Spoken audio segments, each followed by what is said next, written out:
Grabe, sobrang ganda nung kanta na ito, dog. Ayun na. Wait. Earthquakes can shake us.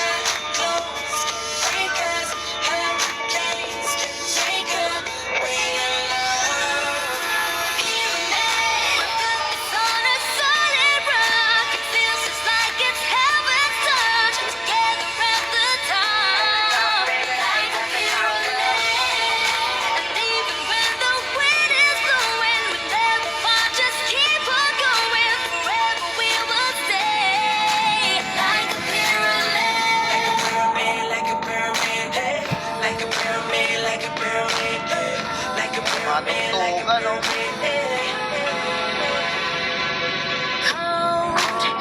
Tapos papasok to. Tingnan nyo, ganyan yung mga tugtugan namin dati, pero hindi kami naging kaba. Ganyan yung mga tugtugan ko pag nagja-jogging. Tugtugan ng mga bubero, tugtugan ng mga yacht pa yan. Tugtugan ng mga yacht pa yan. Isko Morena. Mga tugtugan na din nyo naabutan, dog. So call me baby.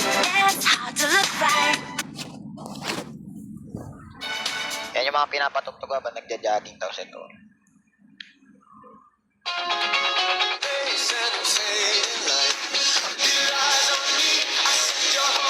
Yung mga ganyan tugtugan, no?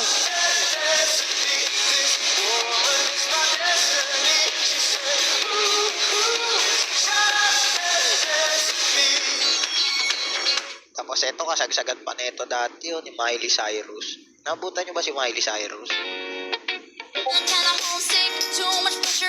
Party in the USA.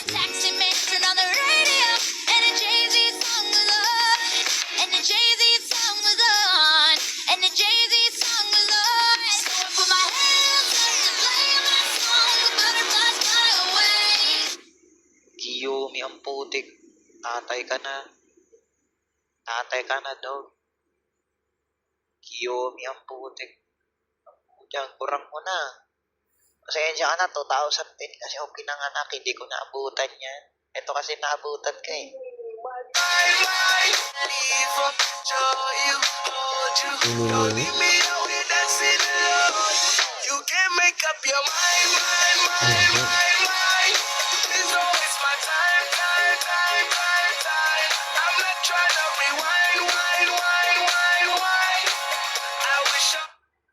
Pero napansin ko, guys.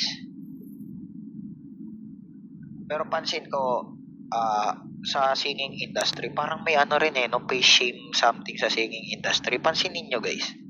Sa singing industry, kahit magaling kang kumanta,